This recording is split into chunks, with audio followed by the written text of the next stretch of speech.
We were talking about the origin and history of sonnet, and there we had detailed discussion about its Italian roots, and we had also a reference to a poet whose name was Petrarch, and we also said that Petrarch excelled in composing and writing sonnets, and that is why that in the history of literature, sonnet has has an inherent, or you can say inseparable, association with this poet, and most of the times you will come across this term, which is Petrarchan sonnet. So let's try to understand what was its structure and organization. Petrarch would organize his sonnet into two parts. The first part would be called the octave, and the second part would be called the sestet or the sestet. The octave was actually the first 8 lines of Petrarchan sonnet, and some people are of the view that they were actually 4 plus 4 lines, like 4 and 4 would combine into 8 lines. So the first part, the first 8 lines would build an argument, explain a situation, and then he would go further in the sestet, which comprises of the last 6 lines of the sonnet. When you talk about the subject matter, of course, last time we had a discussion that Petrarchan sonnet followed the courtly love tradition. So please keep in mind while discussing Petrarchan sonnet that there is a hopeless lover and cruel mistress in the background all the time. When you come to the first 8 lines, actually Petrarch would be exposing, or you can say he would unveil a problem or a question or an emotional tension from which he would be suffering. So like he would be in a state of confusion, state of tension, and there would be a problematic situation in front of him, and in the first 8 lines he would try to explain and unveil that situation to the readers. And then what would happen in the sestet, which is the last 6 lines of a sonnet? This would actually give an answer to that question, or answer to the emotional tension from which the poet would be suffering.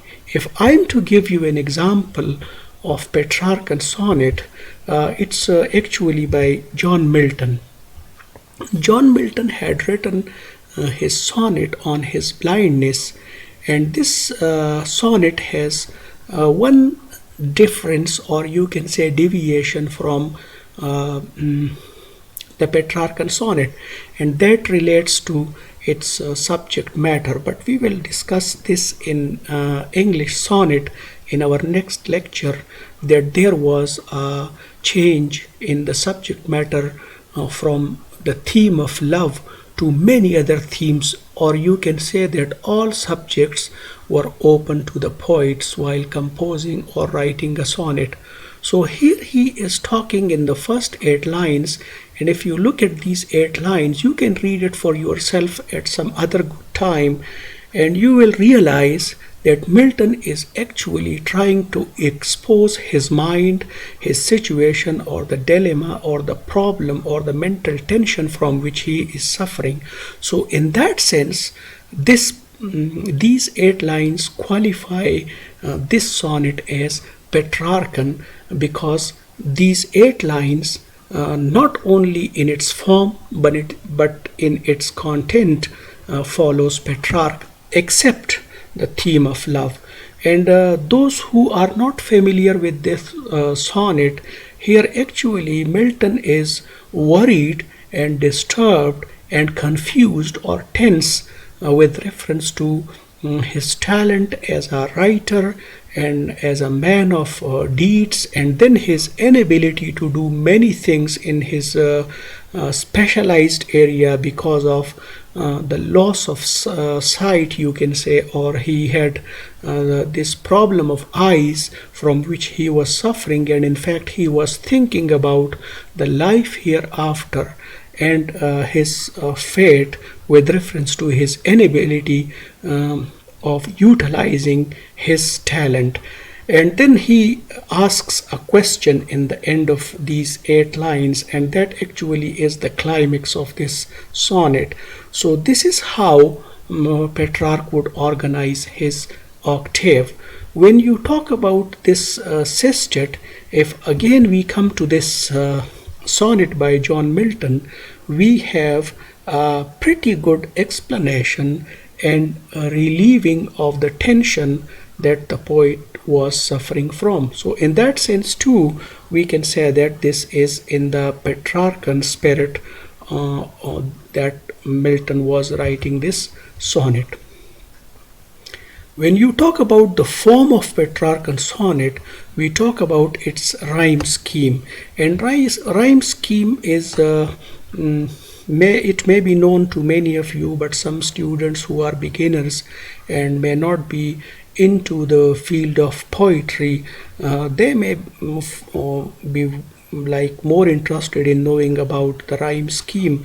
So if I go back to this sonnet by John Milton, so here I have underlined these words for you, and for every last word and the last sound of the last word is actually the primary, or you can say the basic part of the rhyme scheme of this line. So if you pronounce it for yourself, you can say spent, wide, height, bent. So spent and bent have the same sound in the end.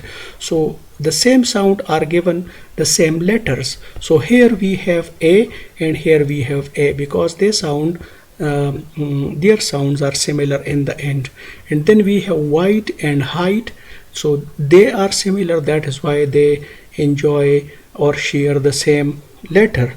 And so this is how we say that this is ABBA and ABBA. So this is the rhyme scheme of the octave. When you come to the sestet, here if we pronounce it need, best, state. So in these 3 sounds that like the word need, best and state finishes with, they are not found in the octave that we have discussed above. So here we don't have these last sounds of the last words, so that is why they are awarded separate letters. So need is for C, but if you speed and need, they have the similar sound, so therefore we have C and C here. And then best and rest, so D and D, and similarly state and wait, so E and E. So generally speaking, the rhyme scheme of the octave in a Petrarchan sonnet would be ABBA and ABBA, and then the rhyme scheme for the sestet would be CDE, CDE, or CDC and CDC. So these were 2 different rhyme schemes that were followed in the sestet of Petrarchan sonnet. Lastly, I would like to point out the challenge that is posed by a sonnet to poets of renown, or those poets who believe that they are very much into the art of poetry may still find very difficult to write or compose a sonnet. And the challenge actually is the richness in thought and imagination, and then the presence of wit and aptness in order to be able to create or to compose a sonnet in just a matter of 14 lines, because remember that sonnet has 14 lines. You can not go to above 14 lines or below that. So in a sense you have got only 14 lines. In these 14 lines you have to develop your thought, and then you have to answer, like there is a question and then there is an answer to that. So to make a narrative and a complete story and understandable for the readers, it is quite a challenge. And that is why we say that not every poet may be able to compose a quality sonnet. So this is one challenge that was in front of all the poets who would try to write their thoughts and imagination in the shape of a sonnet. So here, to conclude, we say that we have talked about Petrarchan sonnet, but we should remember that this structure was not followed by the English poets. Of course, as I have given you this example of John Milton, there are other poets also who followed Petrarch, but then we have a huge number of poets who deviated from the Petrarchan sonnet, and they gave the sonnet its own identity as English sonnet.